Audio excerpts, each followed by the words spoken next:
नमो हन्ताणम् नमो सिद्धानं नमो आयुर्यानम् नमो वज्रायाणम् नमो लोये सहसाहुनम्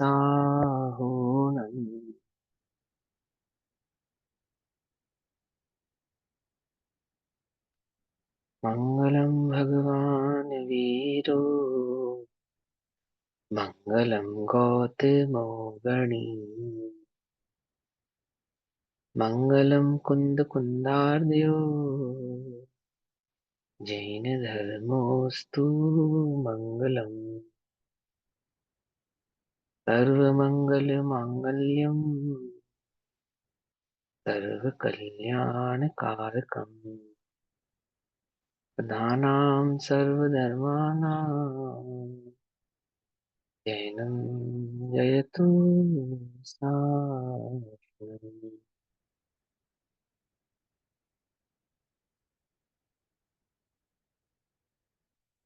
सर्वव्यापीकचिद्रूप स्वरूपाय परात्मने स्वोपलब्धिप्रसिद्धाय ज्ञानानन्दात्मने नमः।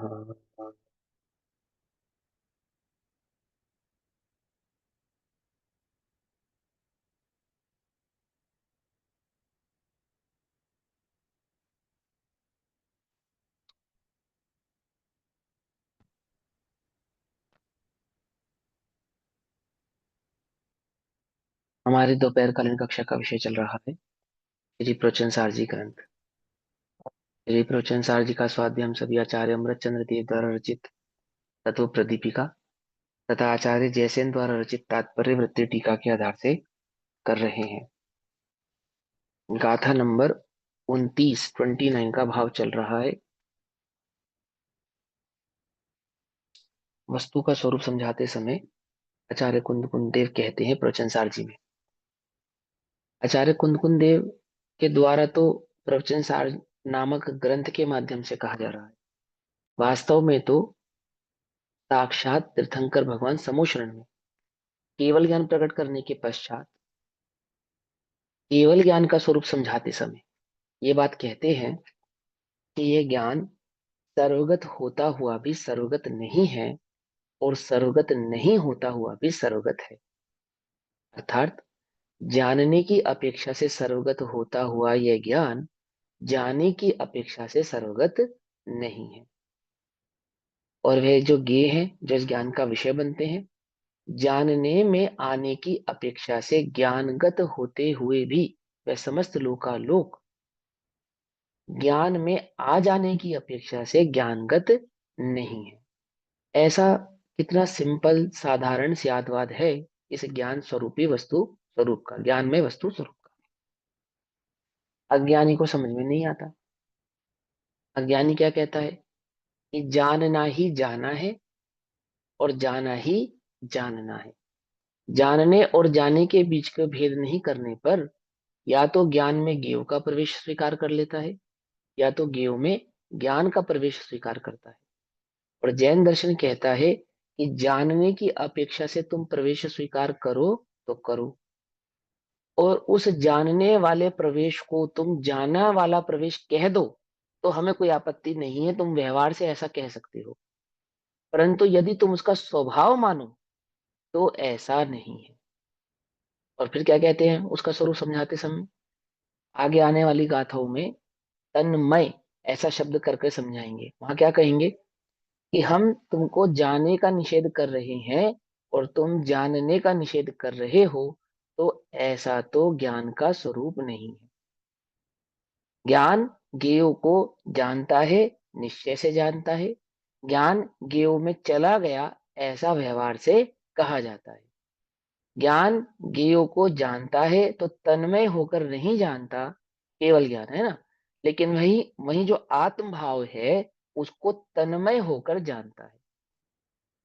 तन्मय होकर जानना, पर पदार्थ को तन्मय होकर जानना ऐसा कहना व्यवहार है। क्या व्यवहार है? वो तन्मय होकर नहीं जानता ना ज्ञान पर पदार्थ को, तो व्यवहार से जानता है, ऐसा कहा। अब वो गाथा तभी समझ में आएगी, ज्ञान ज्ञेय को व्यवहार से जानता है, निश्चय से नहीं जानता।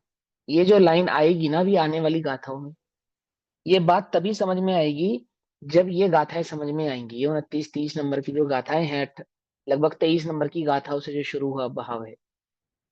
गाथा नंबर 23 24 25 26 27 28 29 30 और 31।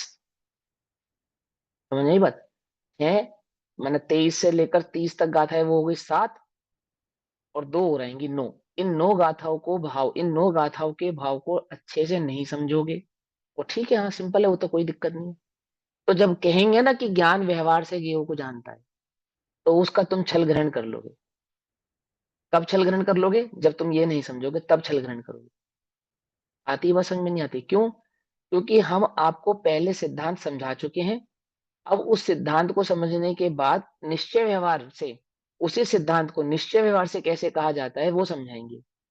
और तुम उस निश्चय व्यवहार में सिद्धांत को भूलकर अटक जाओगे। क्या अटक जाओगे? कि हम कहेंगे ज्ञान ज्ञेय को व्यवहार से जानता है, तो हम वो टू गो की अपेक्षा से ही कहने वाले हैं, और तुम उसे टू नो की अपेक्षा से स्वीकार करने वाले हो। तो तुम उस टू नो की और टू गो की अपेक्षाओं को पहले ही ध्यान से समझ लो, आगे जाके गड़बड़ नहीं करना। समझे? ऐसा। तो क्या कहते हैं, देखो आचार्य देव हमसे कहते हैं, गाथा नंबर 29 गाथा नंबर 30 तात्पर्य वृत्ति टीका के आधार से गाथा नंबर 30 की टीका का अंतिम भाव हमको पढ़ना है। गाथा पाठ पहले करेंगे। देखो क्या कहते हैं, न प्रविष्टौ न पविट्टौ न विट्टौ नाणीने सूरूपमेव चक्षु जान दीपस्य दीर्णियदम् अक्खातीदो जगमशेषम। अब तुम ये गाथा मत भूलना, जब हम तुमसे ये कहें, क्या कहें, कि ज्ञान ज्ञेय को व्यवहार से जानता है, जब हम ये अर्थ करेंगे ना, तो ये गाथा मत भूलना। क्या कह रहे हैं कि चक्षु वर्णवत आत्मा ज्ञेयो में प्रविष्ट अप्रविष्ट नहीं, जीव अतीन्द्रिय होकर जाने देखे, जीव अतीन्द्रिय होकर जाने और देखे सकल जगत को ही, सारे जगत को देखता और जानता है। व्यवहार से या निश्चय से? कि भाई जानने में निश्चय व्यवहार नहीं है, इस जानने को गेव में चला गया कहने में निश्चय और व्यवहार है। कि हमें तो ये बात नहीं समझ में आती, ऐसे कैसे है? कि सुनो, तो अब आचार्य जयसेन देव, आचार्य अमृतचंद्र की टीका को हमने कल ध्यान से समझा था। अब आचार्य जयसेन देव जो इसकी टीका कर रहे हैं, उसका अंतिम भाव पढ़ते हैं। पेज नंबर 76, गाथा नंबर 30 तात्पर्य वृत्ति टीका के आधार से 76 नंबर के पेज पर इसका उसका विस्तार इस प्रकार है। ये भाव हमको समझना है। किसका विस्तार इस प्रकार है? कि सकल ज्ञेयों को अशेषम सारे जगत को वह ज्ञान जानता और देखता है, प्रविष्ट और अप्रविष्टता के परिणाम यानी कि भाव से। उसका विस्तार इस प्रकार से है। किस प्रकार से है? कि जिस प्रकार कर्ता नेत्र यद्यपि रूपी पदार्थ द्रव्यों को निश्चय से स्पर्श नहीं करता। देखो, अब यहाँ निश्चय शब्द लगाया किसके संदर्भ में? स्पर्श करने के संदर्भ में। तो जब निश्चय से स्पर्श करने के संदर्भ में नेत्र की संख्या देकर समझा रहे हैं, तो टू नो समझा रहे हैं या टू गो समझा रहे हैं? जानना समझा रहे हैं या जाना समझा रहे हैं? To know. To to know है नो ना? अब संसार में। हाँ, अब निश्चय से स्पर्श नहीं करता तो निश्चय से जाता नहीं है, ऐसा कह रहे हैं। नेत्र पदार्थ में निश्चय से जाता नहीं है, तो यहाँ पे जाने का निषेध है, नेत्र के देखने या जानने का निषेध नहीं है ये।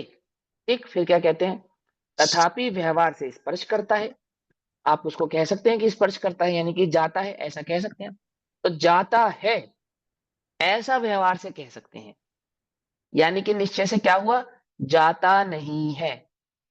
व्यवहार से क्या हुआ? जाता है। तुमने क्या समझा? कि व्यवहार से जानता है।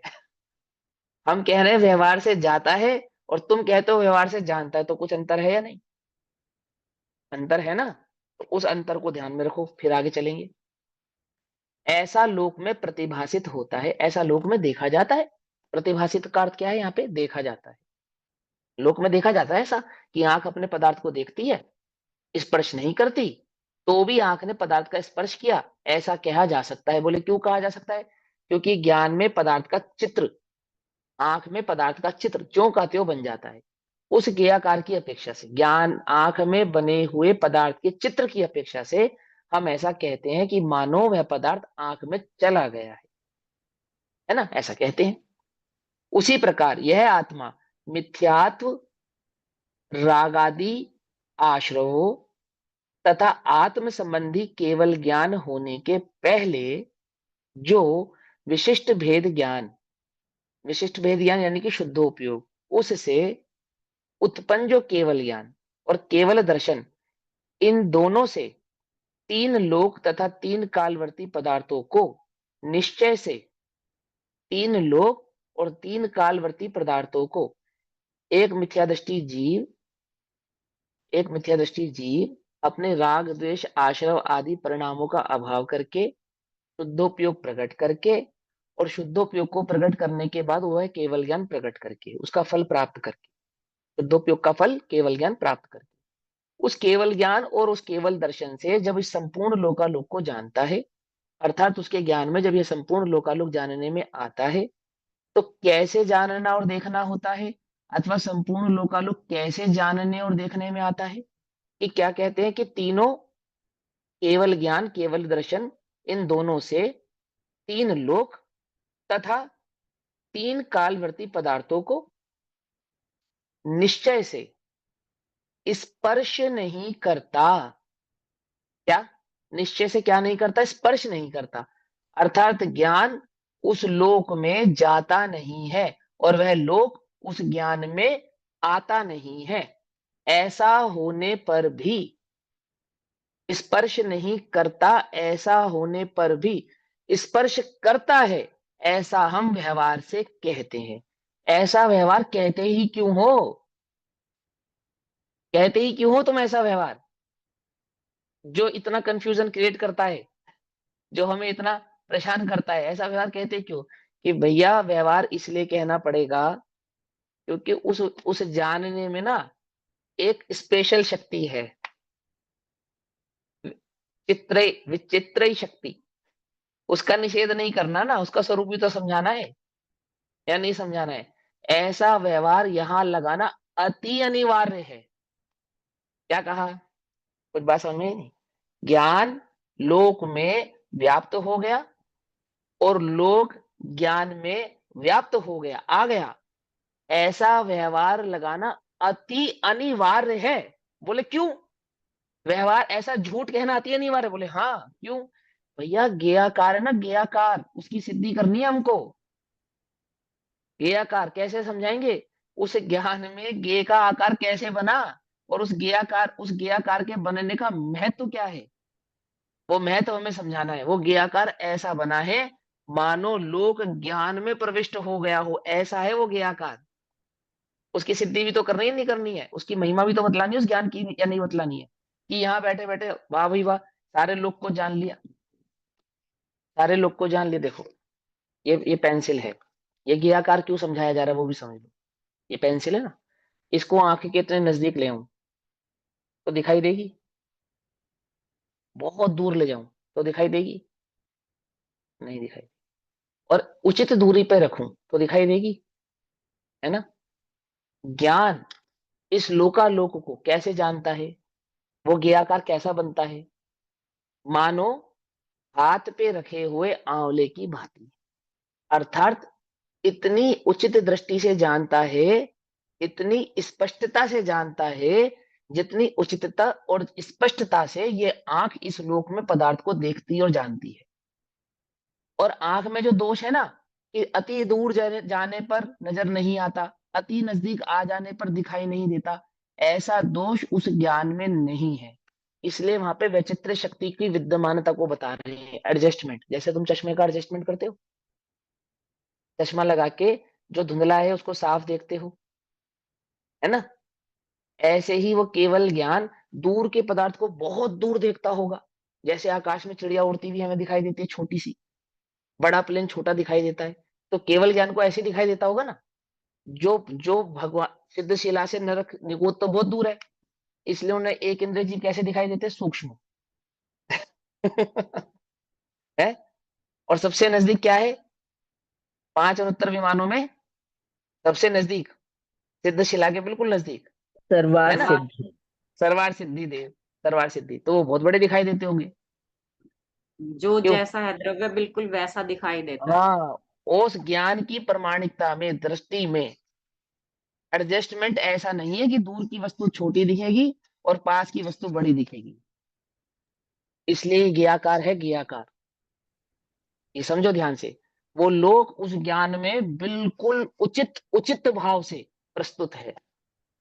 जैसे आंख में पदार्थ देखने, आंख के देखने वाला जो भाव है, तो जिस पदार्थ को आंख देखती है, जितने उचितता से इस आंख में वो पदार्थ प्रस्तुत है, इतनी ही उचितता से वो पूरा का पूरा लोग उस ज्ञान में प्रस्तुत है, ज्ञाकार बनकर।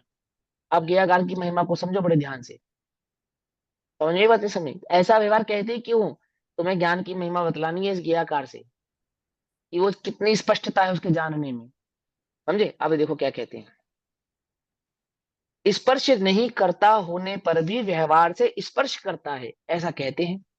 फिर क्या कहते हैं? उसी प्रकार स्पर्श करते हुए के समान। क्या कहा? स्पर्श करते हुए के समान। ज्ञान में जो ज्ञाकार बना है वो कैसा बना है? मानो वह पदार्थ जिसका ज्ञाकार है ना, वो ज्ञ उस ज्ञान में ही मौजूद हो। ज्ञान में ही मौजूद है, वही है, कहीं बाहर नहीं है, वही रखा है उधर ही। शीशे की भूल भुलैया में गए हो कभी तुम? मिरर ग्लास, मिरर रूम होता है जो, गए हो कभी? वहां पे एग्जिट कैसा दिखाई देता है शीशे में? कि मानो वह शीशा नहीं, एग्जिट ही है। और तुम बाहर निकलने की कोशिश करते हो, शीशे से टकरा जाते हो। गए हो कभी? नहीं गए? ऐसा होता है। कह रहे हो ज्ञान कैसा है, केवल ज्ञान कैसा है?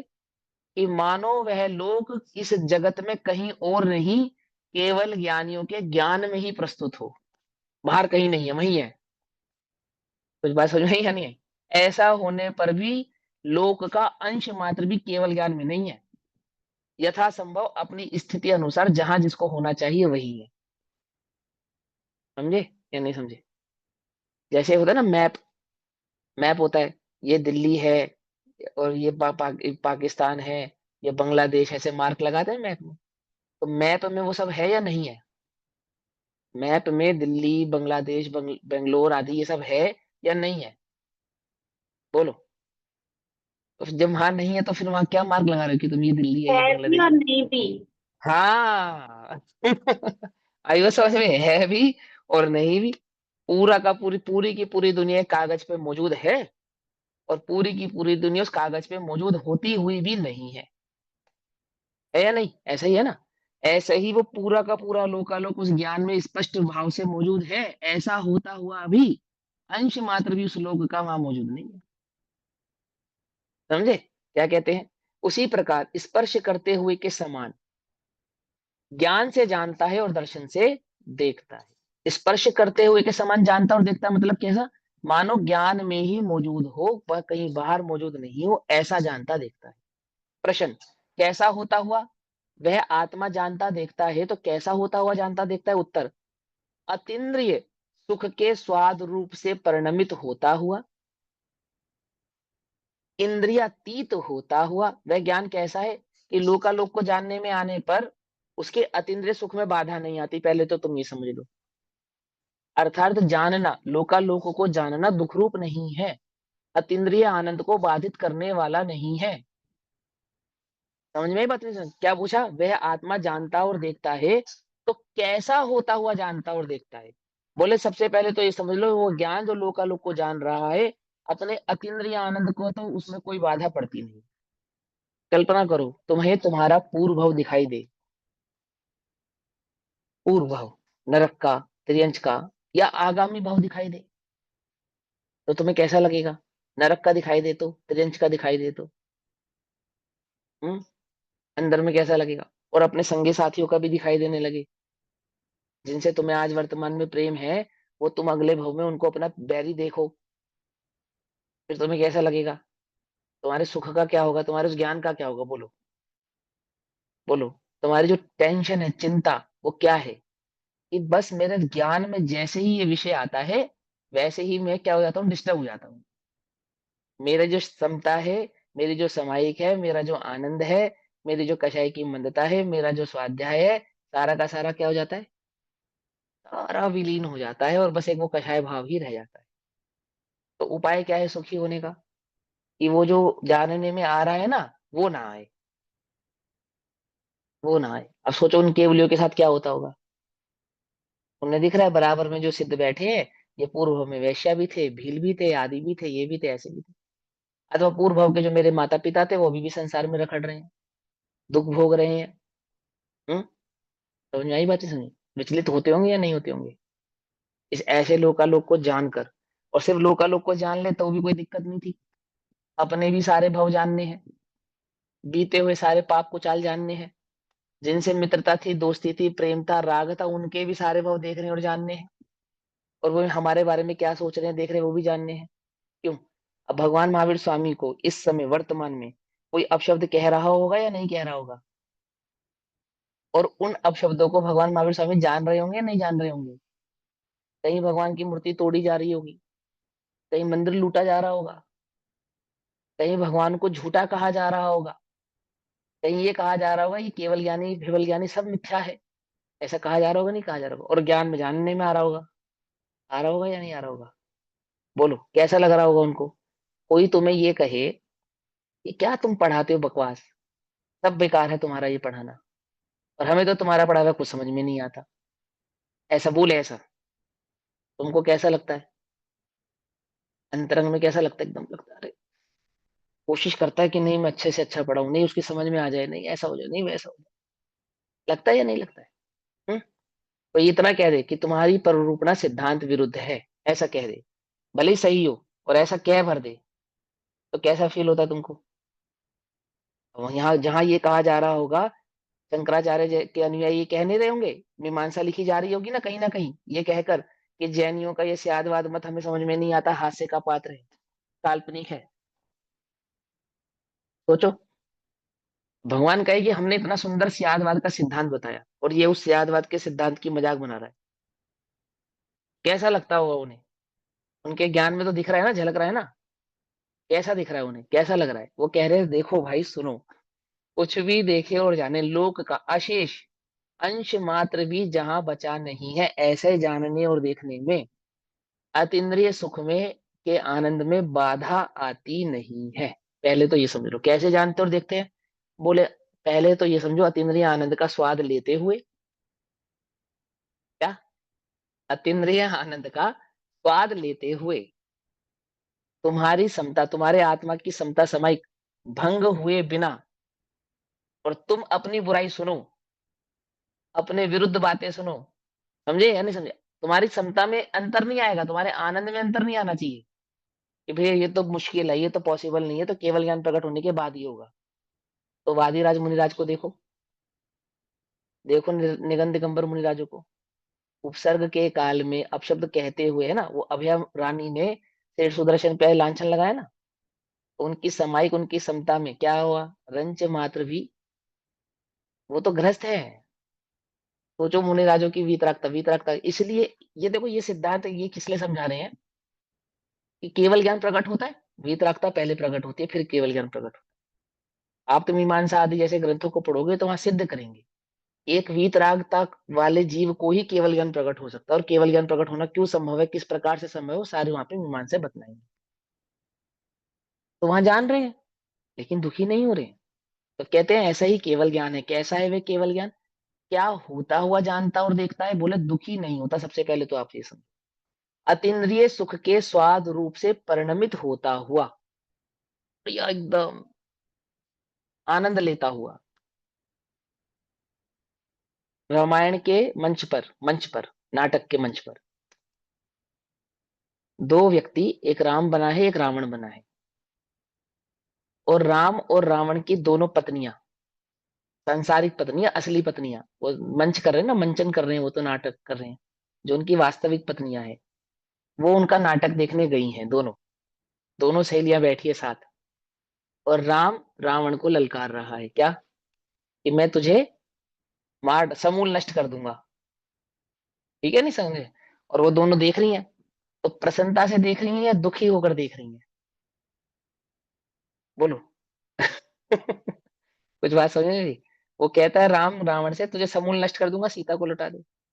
और रावण कहता है कि मर जाऊंगा, सीता को नहीं लौटाऊंगा, युद्ध कर, मेरे जीते जीते तू नहीं ले आ सकता। और दोनों युद्ध कर रहे हैं। राम उसको उठा के पटक रहा है, तीर चला रहा है, आदि आदि ये सब कर रहे हैं, दोनों आपस में लड़ रहे हैं, और ये दोनों तालियां बजा रही है, वाह भाई बढ़िया, तुम्हारा पति बढ़िया अभिनय करता है, क्या बढ़िया रावण है। वो कहती है कि तुम्हारा पति कितना बढ़िया राम है। कुछ बात समझे नहीं? वीतरागियों के लिए क्या कहा? संसार को नाटक, समय सार में नाटक कहा ना। नाटक क्यों कहा नाटक? इसलिए कहा, बोले वो रंगमंच नाटक है, संसार पर कुछ नहीं है, केवल ज्ञान की समस्त पर्याय, इस लोक में घटित होने वाली समस्त पर्यायों को, ऐसे पर्याय के क्रमबद्धता को स्वीकार करने वाले जीव इस लोक में होने वाले परिणमन को इतनी सहजता से देखते हैं, जैसे जैसे वो दो सम्यक दृष्टि जो बैठी है ना, अपने पतियों को मंच पे लड़ते हुए देख रही हैं और प्रसन्न हो रही हैं। ये दोनों एक दूसरे के बैरी नहीं है, बैरी दिखते हुए भी। कुछ बात समझ में आई? इन समझ, उदाहरण समझे? ये ऐसे यहाँ कहते हैं कि वह लोकालोक को जानने वाला केवल ज्ञान कैसा है? अतीन्द्रिय सुख के स्वाद रूप से परिणमित होता हुआ, फिर इंद्रियातीत होता हुआ, अर्थात जैसे इंद्रिया जानती है, इंद्रिया कैसा जानती है? अधूरा जानती है, स्पष्ट नहीं जानती, सही नहीं जानती, बाधित होकर जानती है, अपने अपने ही विषय को जानती है, अन्य विषय को नहीं जानती। इतने सारे जो इंद्रियों के जानने में प्रॉक्सी लगी है ना, ऐसी कोई प्रॉक्सी नहीं है वहां जानने में। ठीक, जानता हुआ, सर्व पदार्थों को जानता है और देखता है, अतीन्द्रिय आनंद का स्वाद लेता हुआ वह केवल ज्ञान इस लोकालोक को जानता है और देखता है। इससे जाना जाता है, क्या जाना जाता है? कि निश्चय से निश्चय से क्या है? अप्रवेश की तरह होकर भी व्यवहार से ज्ञेय पदार्थों में प्रवेश भी घटित होता है। उसके जानने से, उसके जानने में बने ज्ञेयकारों से ये स्पष्ट होता है, ये समझ में आता है कि अप्रविष्ट होता हुआ, निश्चय से अप्रविष्ट होता हुआ वह ज्ञान इस लोकालोक को व्यवहार से प्रविष्ट होकर जानता है। आई बात समझ में? निश्चय और व्यवहार जानने में आगे क्या कहते हैं? अब यहाँ पे गाथा नंबर 30, तत्व प्रदीपिका टीका के आधार से गाथा नंबर 30 में दूध और नीलकांत मणि, इंद्र नीलकांत मणि नाम है, इंद्र नीलमणि, इंद्र नीलमणि का हो या नीलकांत मणि का हो, का उदाहरण देकर कहते हैं, वो समझाते हैं कि कैसे व्यापी व्यापक संबंध होता है, किसमें? ज्ञान में और इस अशेष जगत में। तो कहते हैं जैसे एक दूध का बर्तन लेकर आओ बड़ा भर के, और उसमें इंद्रनील मणि डाल दो, तो इंद्रनील मणि डालने के पश्चात वो दूध कैसा दिखेगा? कैसा दिखेगा? पूरा का पूरा नीला दिखेगा। दादा तो इसका और भी बढ़िया सुंदर उदाहरण देते हैं, वो कहते हैं कि इसकी जगह नील डाल दो, इसकी जगह इंद्र नील मणि की जगह क्या डाल दो? नील, नील है ना, कपड़ा रंगने का नील आता है ना, वो डाल दो। अब दूध कैसा दिखेगा नील डालने पर? नीला हो जाएगा। लेकिन अगर तुम्हें यह सिद्ध करना हो कि दूध नीला नहीं हुआ है, तो नील डालने से तुम ये सिद्ध नहीं कर पाओगे। दूध, इंद्र नीलमणि का उदाहरण क्यों दिया? नीला रंग क्यों नहीं डाला? इंद्र नीलमणि का उदाहरण क्यों दिया? ये क्या है कि तुम 10 बार इंद्र नीलमणि डालो और 10 बार बाहर निकालो, है ना, दूध नीला होने वाला नहीं है। ये समझाना उन्होंने कि दूध है, दूध में आपने इंद्रनील मणि डाली, और इंद्रनील मणि डालने पर दूध कैसा दिखने लगा? मानो पूर्व का पूरा दूध नीला हो गया। अब शिष्य घबरा गया कि प्रभु ये दूध तो नीला हो गया। तो आचार्य ने कहा घबरा मत, ये दे, ये मणि निकाली, अब बता दूध कैसा है? अरे दूध तो सफेद है। अब फिर मणि डाली, अब दूध कैसा है? अहो, दूध तो वास्तव में अब भी कैसा है? सफेद ही है। निश्चय से तो यह दूध सफेद ही है। व्यवहार से हम इसे नीला कहें तो उसमें कोई आपत्ति नहीं है। इस नील कांत मणि, इंद्र नील मणि के संयोग से नीला दिखता हुआ यह दूध वास्तव में नीला नहीं, सफेद ही है। आई बात समझ में नहीं?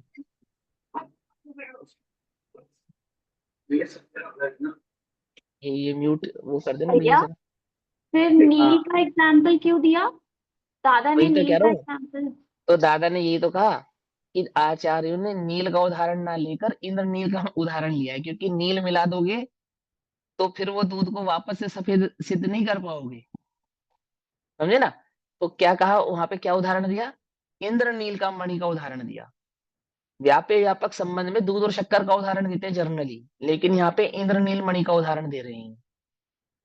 क्यों दे रहे हैं? क्योंकि ये सिद्ध करना है उदाहरण से कि वो नीलकांत मणि को तुम बाहर निकाल कर तुम अपना सेटिस्फेक्शन देख सकते हो, तुम अपने को सेटिस्फाई कर सकते हो, प्रूफ कर सकते हो कि नीलकांत मणि डलने के बाद नीला दिखने वाला दूध वास्तव में नीला हुआ है या नहीं हुआ है।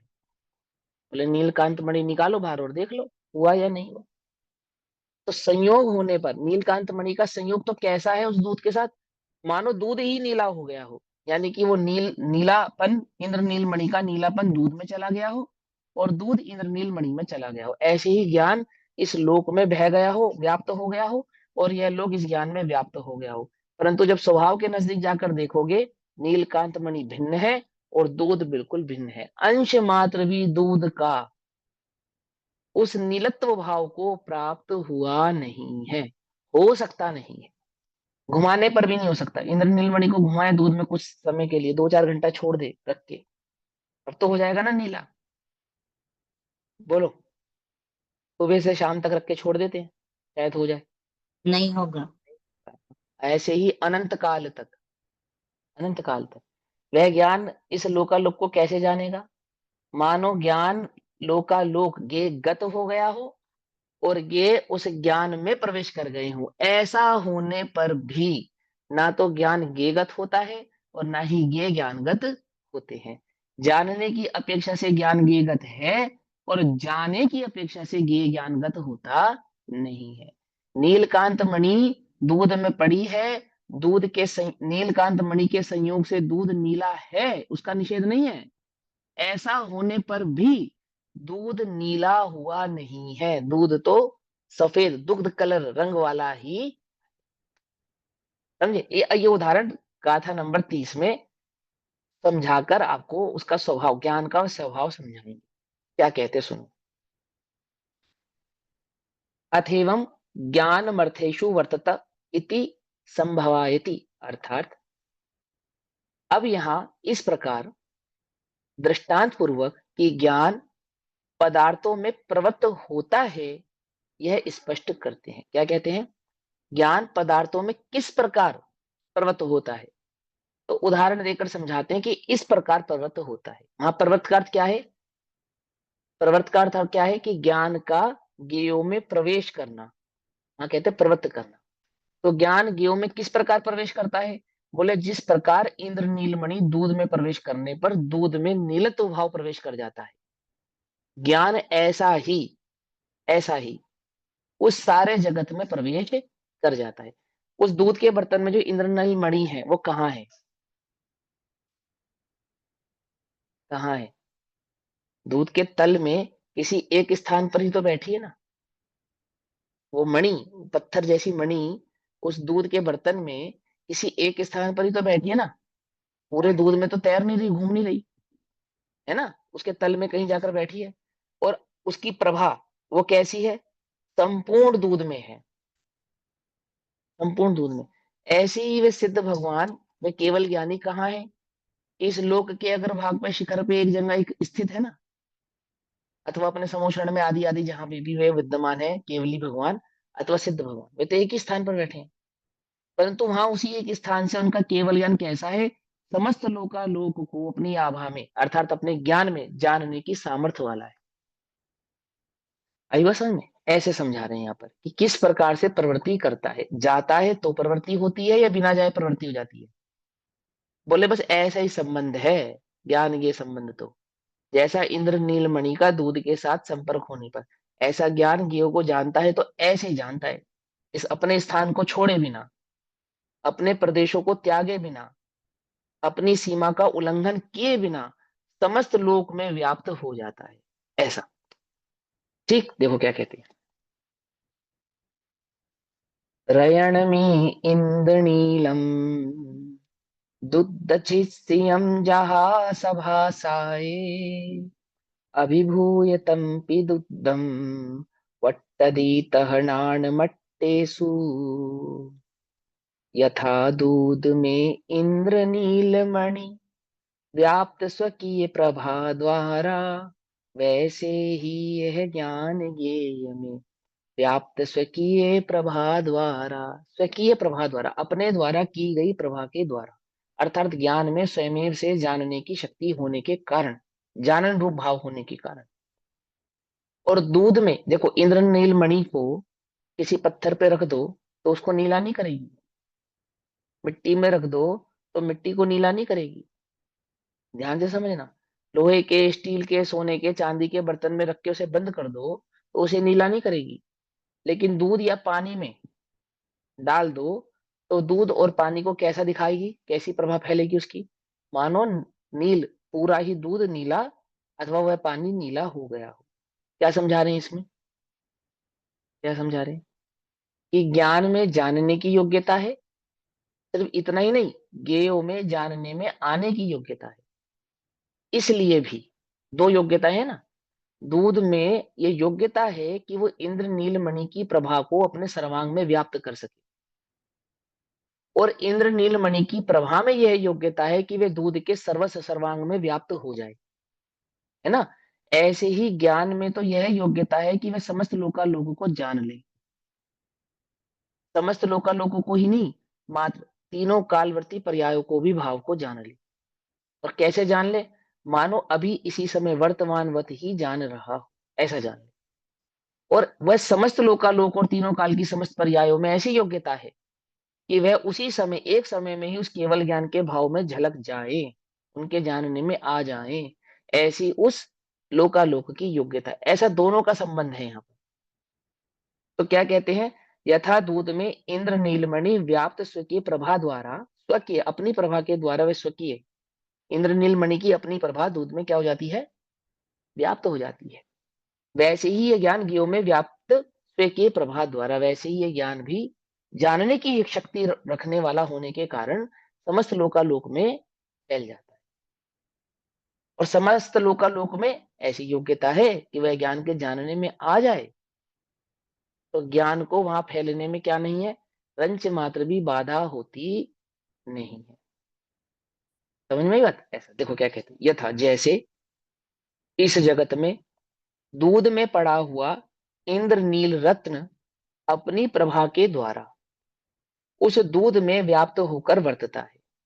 वर्तता है मतलब जाता है, समझे न, प्रवृत्ति करता है। वर्तता है अर्थात कि वह प्रभा, इंद्रनील प्रभा, इंद्रनील की जो प्रभा है, कांति है, वो अपने इंद्रनील मणि से कुछ अलग नहीं है, भिन्न नहीं है। ऐसा होने पर भी उसकी प्रवृत्ति कैसी है, मानो पूरे दूध में फैल गई हो, ऐसा। उसी प्रकार ज्ञान अर्थात ज्ञातृत द्रव्य पदार्थों में व्याप्त होकर वर्तता है। किसकी अपेक्षा से, जान ज्ञातृत्व, जानन भाव रूप की अपेक्षा से सारे जगत में, इस लोक में प्रवृत्ति करता है, अर्थात वर्तता है। जैसे दूध में पड़ा हुआ इंद्रनील रत्न अपने प्रभा समूह से दूध में व्याप्त होकर वर्तता हुआ दिखाई देता है, उसी प्रकार संवेदन ज्ञान भी आत्मा से अभिन्न होने से, ज्ञान कैसा है, आत्मा से अभिन्न है। तो जब हम ज्ञान की प्रवृत्ति कहेंगे ना, तो वहां पे मानो आत्मा ही प्रवृत्त हो रहा हो, ऐसा कहेंगे। जैसे इंद्रनील मणि की आभा को इंद्रनील मणि से अभिन्न कहने पर इंद्रनील मणि ही दूध में व्याप्त गया हो, ऐसे ही ज्ञान अपने आत्म भाव से अभिन्न होने के कारण ज्ञान का व्याप्ति कहना, या अर्थात आत्मा ही सारे लोक में व्याप्त हो गया हो, ऐसा कहेंगे। समझ में आई बात? तो क्या कहते हैं, देखो, आत्मा से अभिन्न होने से कर्ता अंश से आत्मता को प्राप्त होता हुआ ज्ञान रूप करण अंश के द्वारा, कर्ता कौन हो गया इसमें, कर्ता हो गया ज्ञान, आत्मा, और कार्य हो गया ज्ञान, आत्मा का कार्य ज्ञान। ऐसा कर्ता कर्म संबंध है ना दोनों के बीच में, क्योंकि अभिन्नता है, वो समझा रहे के द्वारा, अंश के द्वारा कारणभूत पदार्थों में कार्यभूत समस्त ज्ञेयाकारों में व्याप्त हुआ प्रवर्तता है। कारणभूत और कार्यभूत, कारणभूत पदार्थों के कार्यभूत समस्त क्रियाकारों में व्याप्त होता हुआ वर्तता है। ज्ञेयों का कारण कौन है? ज्ञेयों का कारण कौन है? गे गे गे हाँ, आगे समझ में बात? पकड़ में ही बात नहीं पकड़ में ही? ये मूल टीका किसने लिखी है? आचार्य अमरचंद्र देव ने लिखी है। क्या कह रहे हैं वो? जगत तो है कारण, और ज्ञान में झलकने वाले जो गे हैं वो है कार्य। यानी ज्ञान में झलकने वाले गे, बनने वाला गे, गे रूपी कार्य का कारण कौन है? ज्ञान है कि गे है? समझे? यदि ज्ञान को सिद्ध करोगे तो कल्पना ठहरेगी, समझे? वो सब कल्पना हो जाएगी, इसलिए वहां उसका कारण गे ही है। जैसा गे है वैसा ही ज्ञान में ज्ञाकार बनेगा, कोई अन्य ज्ञाकार बने ऐसा नहीं है। समझे? तो क्या कहा देखो, एक अंश के द्वारा कारणभूत पदार्थों के और कार्यभूत समस्त ज्ञाकारों में व्याप्त हुआ वर्तता है। इसलिए कार्य में कारण का अर्थात ज्ञाकारों में पदार्थ का, स्पष्ट आ गई ना लाइन?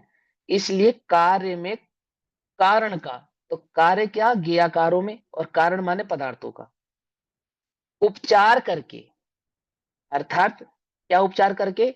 ज्ञान में पदार्थ तो गया नहीं था, ज्ञान में तो सिर्फ ज्ञाकार बना था, और वो ज्ञाकार का कारण पदार्थ है।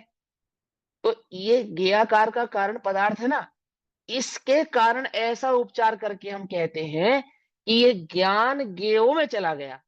पकड़ में ही बात नहीं? पकड़ में ही? ज्ञाकार समझना क्यों जरूरी है? ज्ञान जानता है इसलिए नहीं चला गया, ज्ञान में ज्ञाकार बनता है ना, उसके कारण हम ऐसा कहते हैं कि ये ज्ञान इस लोकालोक में व्याप्त हो गया है। नहीं समझ में आया हो तो पूछो, ध्यान से समझो। बेसिकली भाई यहाँ पर स्यादवाद की सिद्धि कर रहे हैं ऐसा कहकर, क्योंकि लोक में कई ऐसी मान्यताएं होती हैं जो डिफरेंट डिफरेंट पर्सपेक्टिव से कही जाती हैं, लेकिन अगर हम उसको स्यादवाद से समझें कि हम्म कहीं कहता है कि ज्ञान मानो गे में चले ही गए हो, या गे हम्म मानो ज्ञान में आ ही गया हो, तो अगर अपेक्षा हम्म समझेंगे तो वो हम्म। बात भी उनकी कथनचित सही है, अगर देखो सच्चा ये है तो। यह स्यादवाद से समझा रहे हैं, और कथनचित सही है वो समझा रहे हैं, ये सारी बातें तो सही हैं, बिल्कुल ठीक है। लेकिन यहाँ पर जो समझा रहे हैं वो बात क्या रहे, वो क्या है बात, कि उस बात का लॉजिक क्या है, इस स्यादवाद का लॉजिक क्या है कि ज्ञान ज्ञेयों में व्याप्त हो गया, उसका कोई एक कारण बताओ, वो संधि क्या है? ये यहाँ ये समझने वाली बहुत जरूरी बात है, मेरी बात को ध्यान से समझना। स्यादवाद तो जिनवाणी का समस्त कथन ही है, लेकिन यहाँ पे इस स्यादवाद की कि ज्ञान ज्ञेयों में व्याप्त हो गया, ये जो स्यादवाद लगाया आपने, ये जानने की अपेक्षा से नहीं लगाया है, ये समझो। क्योंकि ज्ञान ज्ञेयों को जानता है इसलिए हमने कह दिया कि ज्ञान ज्ञेयगत हो गया। बोले नहीं, नहीं, ज्ञान में जानने के साथ साथ ज्ञेयों का जो ज्ञाकार बनता है, समझ रहे हो बात? नहीं समझ पा रहे हो? जी ज्ञान में जानने के साथ साथ जो ज्ञाकार बनता है, देखो स्पर्शन इंद्रिय ठंडा गर्म जानती है, तो ठंडा गर्म जानती है ये अलग बात है, पर ठंडे गर्म का आकार नहीं बनाती, ज्ञाकार रूप नहीं होती। समझ रहे बात? नहीं समझ रहे? स्पर्शन इंद्रिय में ठंडे गर्म का कोई आकार नहीं बनता है, लेकिन आंख ऐसी गजब है कि ये पदार्थ को जानती है, ये बात तो सही है, साथ ही साथ इस पदार्थ का हूबहू एक कॉपी इस आंख के अंदर झलकती है। बात समझ में आ रही है नहीं आ रही है? जी जी पकड़ में आ रही है ना बात? जी आप किसी के हाथ को ठंडा है या गर्म है बिना छुए नहीं जान सकते, और ठंडा गर्म छूने के बाद ठंडा गर्म महसूस तो कर सकते हो। हाथ हाथ ठंडे गर्म का आकार को बनाने वाला नहीं। पेंसिल को पकड़ के ये पेंसिल को जान तो सकता है पेंसिल है, पेंसिल है, लेकिन इस पेंसिल का कोई भी आकार इस हाथ में झलकने वाला नहीं है। लेकिन आंख एक ऐसी गजब है जो देखकर तो पदार्थ को पहचानती ही पहचानती है, साथ ही साथ उसका आकार भी बनाती है अपने नेत्र में। समझ में आई बात? नहीं समझ में? मतलब बेसिकली यहाँ पर ज्ञेयाकारों की सिद्धि इस प्रकार से हो रही है कि ज्ञान में जो हाँ। ज्ञेयाकार बन रहे हैं उसका हम्म। कारण ज्ञान तो अपनी जगह है, लेकिन वो ज्ञेयों हम्म। का वहां पर उपस्थित होना भी उतना ही अनिवार्य है जितना कि ज्ञान का होना। ज्ञान जान रहा है वो उसकी योग्यता है, लेकिन ज्ञेय नहीं नहीं नहीं नहीं नहीं, आप पॉइंट नहीं पकड़ रहे हो। अब सभी लोग इसी बात में कंफ्यूज हो रहे हैं, सिर्फ मोहित भैया हो रहे हैं? आप नहीं नहीं हो रहे? भैया, सब क्लियर लोग है, क्लियर है। क्लियर है ना? हाँ देखो ये, हाँ। लेकिन आप लोगों को समझ में आ रहा है मोहित भैया जो सवाल पूछ रहे हैं उसमें एक गड़बड़ है? ये समझ में आ रही है बात? हाँ, हाँ एक जी। गड़बड़ है भैया। एक हाँ गड़बड़ जी। है, देखो ध्यान ध्यान से सुनो मोहित भैया, कोई बात नहीं, डरो नहीं। ये तो एक भाव है, इसमें कोई दम नहीं है ना 6 ऑप्शन में, ये तो ध्यान से समझना एक बात को। ज्ञान ज्ञेय को जानता है, ठीक? ज्ञान ज्ञेय को जानता है, ज्ञेय है वो जानने में आते हैं। इतनी बात तो क्लियर कट हो गई हमें, इसमें हमें कोई आपत्ति नहीं है, ठीक? अब आप ये बताओ कि जानने भर का प्रवेश कर देने से क्या लॉजिक है, क्या औचित्य है? जानता है यहां तक तो बात ठीक है, हमें कोई समस्या नहीं है, ज्ञान ज्ञेय को जानता है। लेकिन इस जानने का प्रवेश पा जाने से लॉजिक क्या है कि वो प्रवेश ही पा गया हो? हाथ ने अग्नि को जाना, और आप कहते हो कि ये हाथ ही अग्नि हो गया हो। बोले ऐसा ये तो नहीं संभव है। बोले बिल्कुल करेक्ट बात है तुम्हारी, हाथ तो अग्नि रूप हो गया हो, अतः हाथ ही अग्नि हो गया हो, ऐसा हम नहीं कहेंगे। लेकिन इस हाथ की जगह तुम आंख को लेकर आओ। अब बताओ, आंख अग्नि देख रही है या नहीं देख रही है? बोले हाँ देख रही है। और आंख में अग्नि दिख रही है या नहीं दिख रही है? बोले दिख रही है। अब हाथ अग्नि को जान रहे हैं या नहीं जान रहे हैं, कि उसकी उष्णता को जान रहे हैं? लेकिन हाथ में उष्णता दिख रही है या नहीं दिख रही है? बोले नहीं, हाथ में उष्णता नहीं दिख रही। लेकिन आंख एक ऐसी गजब है जो जो अग्नि को जान तो रही है, लेकिन जानने के साथ साथ उसमें अग्नि दिख भी रही है। दो बातें समझ में आ रही नहीं आ रही है? हमें जानने के साथ साथ देखना भी सिद्ध करना है, एक बात तो यह है। और इस जानने देखने को सिर्फ यहां तक नहीं छोड़ना, इस जानने देखने की प्रवृत्ति को ऐसा सिद्ध करना है, मानो मानो जिस पदार्थ को उसने जाना है वो पदार्थ उस ज्ञान में ही प्रवेश कर गया हो, और वो ज्ञान उस पदार्थ में प्रवेश कर गया हो, ये भी सिद्ध करना है। उसके जानने में इस भाव को भी सिद्ध करना है, सिर्फ जानना भर सिद्ध नहीं करना है। जानने भर की सिद्धि तो जैसे मन की सिद्धि है। आंख बंद करके ऐसे मन से पूरा अमेरिका तुम देख लो, दिख जाएगा। पूरी दुनिया देख लो, दिख जाएगी। अपना पूरा घर देख लो, दिख जाएगा। लेकिन उस पूरे घर का मन में देखना और उस पूरे घर का आंख में देखना में क्या अंतर है? बोले आंख घर को देखेगी, यहां तक तो बात सही है, जैसे मन ने घर को देखा। लेकिन वह घर भी आंख में दिखेगा, ये एक इसके अंदर बात है, जो कि वो घर उस मन में नहीं दिखेगा। मन घर को तो देखेगा, लेकिन घर मन में नहीं दिखेगा। कुछ बात समझ में आ रही है नहीं रही है? आंख के साथ क्या है? ये आंख इसकी वस्तु को विचित्रता तो, है ज्ञान की, मतलब ये हाँ ज्ञान की एक वैचित्रता, शक्ति हो गई। वैचित्र शक्ति, हाँ ये वैचित्र शक्ति है इसकी। समझे? इस वैचित्र शक्ति की सिद्धि करनी है यहाँ पे। ये वैचित्र शक्ति क्यों सिखाना चाह रहे हो आप हमें? जान इससे हमें लाभ ही क्या हो रहा है? बोले तुम्हें ज्ञाकारों का संबंध और संदर्भ समझाना है ना, इसलिए यहाँ इतनी मेहनत। इतनी कोई सरल बात, सरल भी है, लेकिन सरल होते हुए भी कहनी पड़ रही है। क्यों कहनी पड़ रही है सोचो? जो इतनी सरल बात है सो वो भी कहनी पड़ रही है, कि वो भी कहनी पड़ रही है। क्यों कहनी पड़ रही है? कि ज्ञान कुछ जैसे अमर भी हाँ होंगे, कुछ जैसे अल्प बुद्धि भी होंगे ना जिनको समझ में नहीं आएगी। हाँ हाँ इतनी हाँ, आसान बात। नहीं नहीं नहीं, कोई अल्प बुद्धि की कोई नहीं है, तो क्या केवल ज्ञान प्रकट करने की सामर्थ्य है? देखो ध्यान से, तो उपयोग की बात है और कुछ नहीं है। ज्ञान ज्ञेय को जान रहा है, यहां तक बात ओके है। लेकिन ज्ञान ज्ञेय में चला गया है, ये बात हमारी आपकी समझ में नहीं आती। तो बोल रहे वैचित्र शक्ति है ना, वैचित्र शक्ति, उसके कारण है ये बात कि ज्ञान ज्ञेय को जाने, यहां तक तो ठीक। लेकिन कैसे जाने? मानो प्रवेश कर गया हो ऐसे जाने। तो बोले प्रवेश करने वाली बात क्यों आती है? बोले ज्ञाकारों के कारण आती है। ज्ञान में जो ज्ञाकार झलक रहे हैं ना, ज्ञाकार, वो ज्ञेयकारों के कारण ये संधि खड़ी होती है कि ज्ञान ज्ञेयों में और ज्ञेय ज्ञान में प्रवेश पा गया है। देखो क्या कहते हैं, ध्यान से समझो, बहुत बहुत इजी है। इसलिए कार्य में कारण का, सकते हैं ना, जैसे आंखों में चित्र बन रहे हैं तो ज्ञान में भी वैसे चित्र बन रहे हैं। हाँ वैसे चित्र बन रहे हैं, वेरी गुड, लेकिन अन्य इंद्रियों में नहीं बन रहे हैं। हाँ, अन्य इंद्रियों में। तो अन्य इंद्रियां जान रही है या नहीं जान रही है? नहीं, ऐसा नहीं जान रही, जैसे ज्ञान जान रहा है या आंख जान रही है, ऐसे नहीं जान रही। वो तो करेक्ट है बात, लेकिन जान तो रही है ना, इसका निषेध तो नहीं कर रहे ना आप। हाँ, नहीं हाँ, जान तो रही है। तो कह रहे क्यों हमें सिर्फ जानने की सिद्धि थोड़ी करनी है, यदि जानने की सिद्धि करनी होती तो किसी भी इंद्रिय से कर देते, लेकिन हमें तो जानने के साथ साथ वैचित्र शक्ति की भी सिद्धि करनी है। के आकारों में। हम, हाँ हमें तो जानने के साथ साथ ये भी बतलाना है कि जानना भर जानना नहीं है, जानना भी ऐसा जानना है मानो ज्ञान ज्ञेयों में और ज्ञेय ज्ञान में प्रवेश पा गई हूँ, हमें तो ये बतलाना है।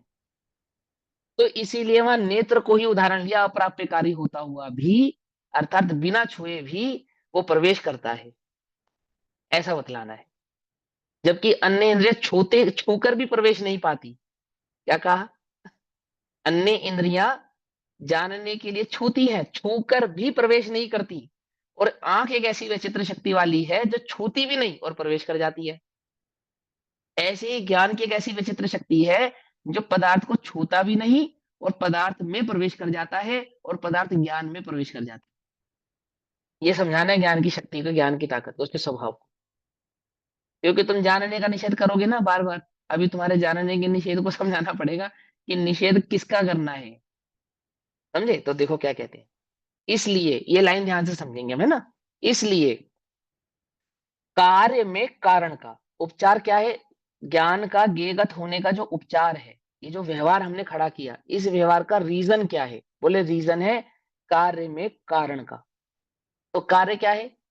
कार्य है ज्ञेयाकार। कार्य जानना नहीं है, ध्यान से समझना बात को, उल्टा नहीं पकड़ना। जानना और ज्ञेयाकार ज्ञान में अविनाभावी संबंध के साथ प्रस्तुत होता है, मालूम, एक साथ प्रकट होते हैं। लेकिन वहां पे सिर्फ जानना नहीं, कारण किसको बोला? ज्ञेयाकार को। जानने को कारण नहीं बोला, यहाँ पे देखो कार्य नहीं बोला, कार्य किसको बोला? ज्ञेयाकार को।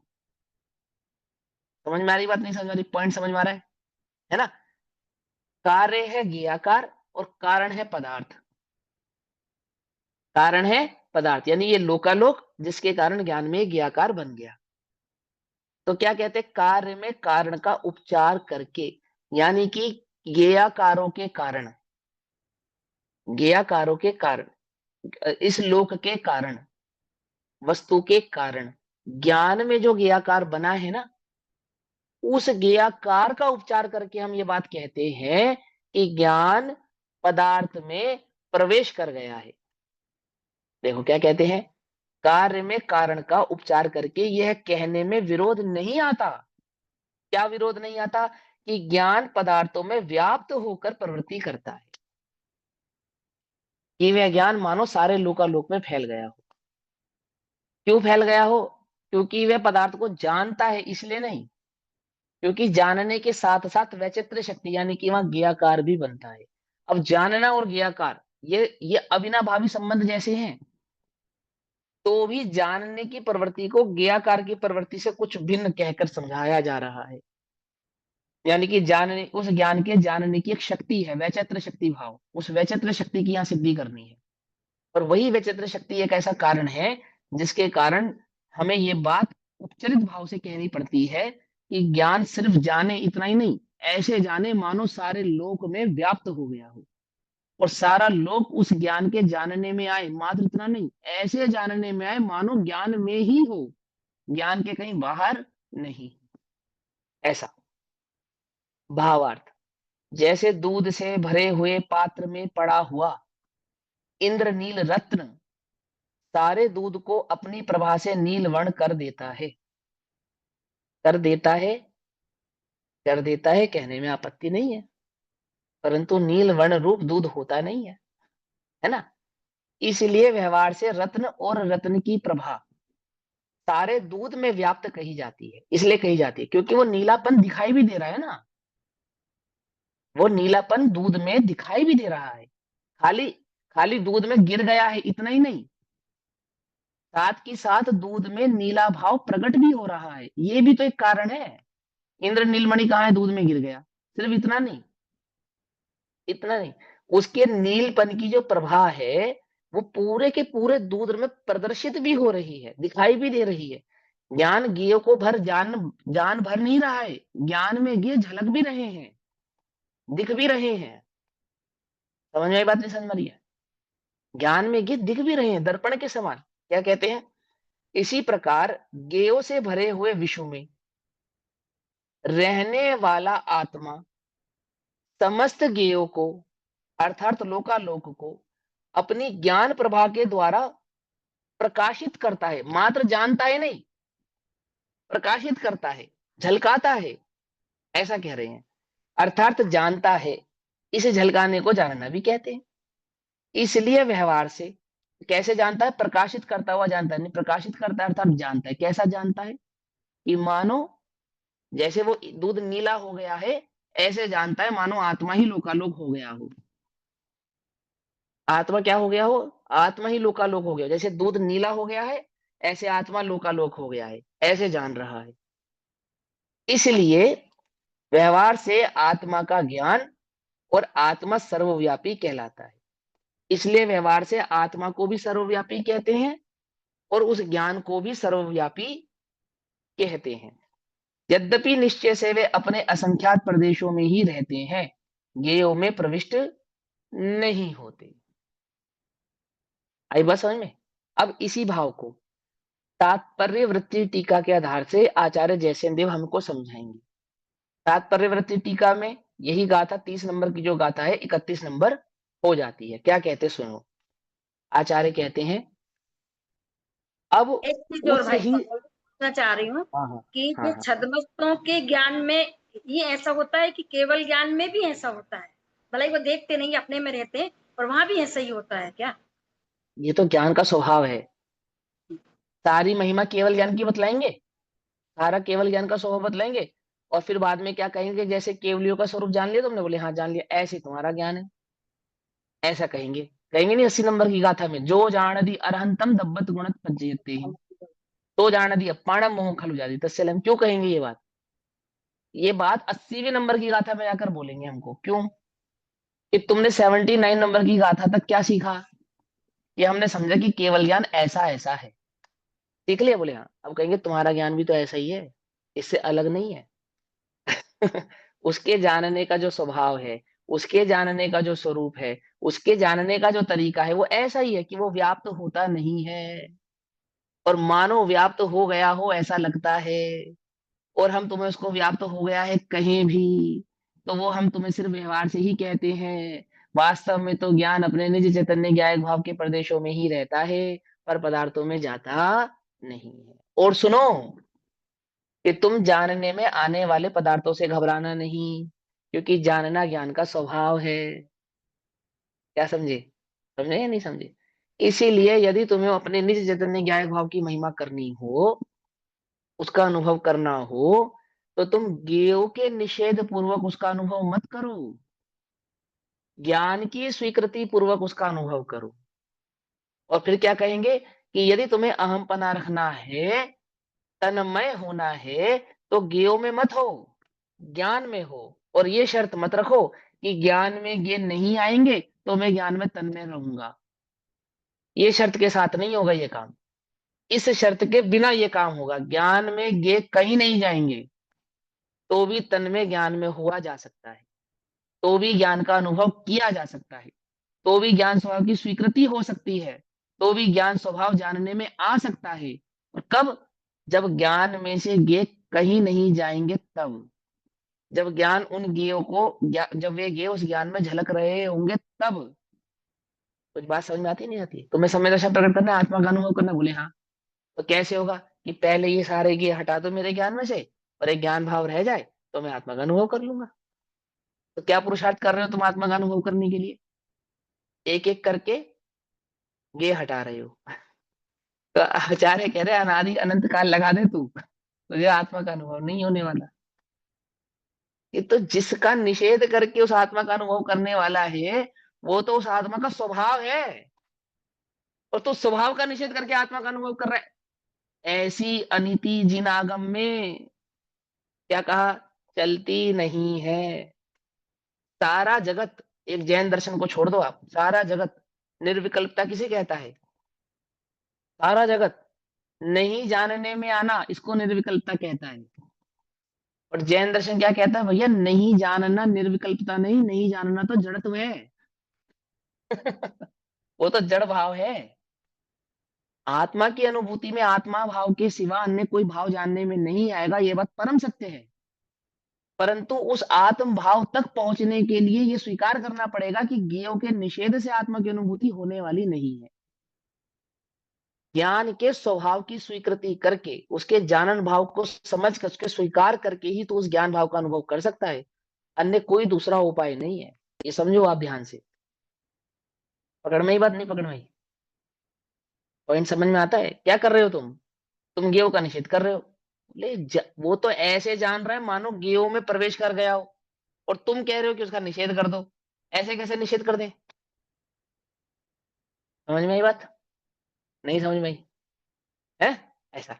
अब ऐसे तो देखो समय हो गया, तो गाथा नंबर जो 31 है तात्पर्यवृत्ति टीका के आधार से, उसकी चर्चा हम कल करेंगे। तब तक के लिए सभी को जय जिनेन्द्र। ओम नमः सिद्धेभ्य।